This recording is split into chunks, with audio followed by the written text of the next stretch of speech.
Burghers of Calais. Rodin. Burghers of Calais just makes me giddy. These are the citizens of Calais who offered themselves as hostages. You can see they all have ropes tied around them. I like all of them, but I have a favorite. This one is my favorite. Those hands are gigantic. Look at this incredible pocket of negative space where you see the face. I swear they're bigger than the head that they're on. This really is the ultimate multi-figure composition.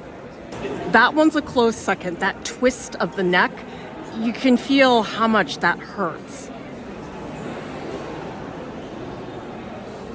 You look at the space in between the figures and how they relate to each other. Here's a view you won't typically see. Oh my God, it's Durer. There's two Durers. Durer was very good at drawing very strange, lumpy babies. I really like this Durer piece because it's one of the few pieces where you can see underneath the preparatory drawings that he did. There's this beautiful cross-hatching. Anytime you can find an unfinished piece by an artist, it's super revealing. Of course, you can learn a lot from a finished painting, but a piece where you can see what was underneath is even better. What is this? Ew. That stopped me in my tracks. It's really gross and visceral looking. Densely encrusted surfaces that combine life casts of reptiles, aquatic creatures. Sometimes you see these artworks made centuries ago, but they look so contemporary. This is a sculpture that looks sticky and gross and slimy. It's such a physical experience to see a sculpture like this. I would never have guessed it's ceramics. El Greco is really nostalgic for me. When I used to take Saturday morning art classes at the Museum of Fine Arts in Boston, I remember I did a pencil master copy of one of his paintings. This piece is the Vision of St. John, and it's from the 1600s. The figures are so lumpy and weird looking. I always wonder, how did he get away with making figures like this in the 1600s? It doesn't make a lot of sense, actually. Those hands don't connect. People tell me a lot that they worry about proportions in their paintings of people. El Greco clearly did not care about proportions, and so you shouldn't either. I mean, you can if you want, but it's not necessary. This is a giant sculpture wing at the Metropolitan, and it's just a sculpture party. It's Ugolino and his sons. It's a sculpture by Carpeaux. I always feel like Rodin gets all the attention when it comes to figurative sculpture, but Carpeaux to me is just as good. Those feet are so intense. Incredible weight. That's monumental. This is crazy that you can see the fingers pressing into the flesh. How do you make something that's marble look like flesh? It's this incredible transformation that happens.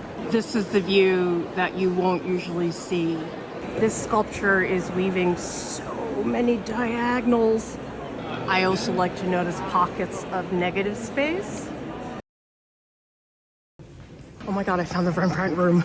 Oh boy. Rembrandt is such a good example that you really, really need to see it in person. What usually looks like it's just straight black has so many subtle shifts. You just don't see that in a photo. If you look at that gold chain, it is so much thicker than all of the dark, which is very, very thin. And you can really notice that difference between the thickness and how much that jumps out. It has a lot more luminosity. Oh my God, that drapery. I always look for the hand of the artist, places where I can see the brushwork really happening right in front of me. These are terracotta studies that Rodin made. They're a great example of contrapposto. Contrapposto is where all the weight is on one leg and the other leg just lingers. I can see his hand pushing the clay. His terracotta studies, I think I almost like them more than the big monumental pieces. You really get to see the hand of the artist. It's like I can see where he pushed the clay. These are plaster casts, and if you look at them really closely, you can actually see the lines of the shims, which is where the individual pieces of the mold were pulled off of the sculpture. These lines that stick out, that's where the bits of the mold pieces separated. I see the Velázquez room. Oh my gosh. Velázquez was the court painter for King Philip IV in Spain. He had to paint King Philip IV over and over and over again. And he was a funny looking guy. He is so good at edges. Look at how in the face you have these very, very soft transitions. But then this lace is so crunchy looking.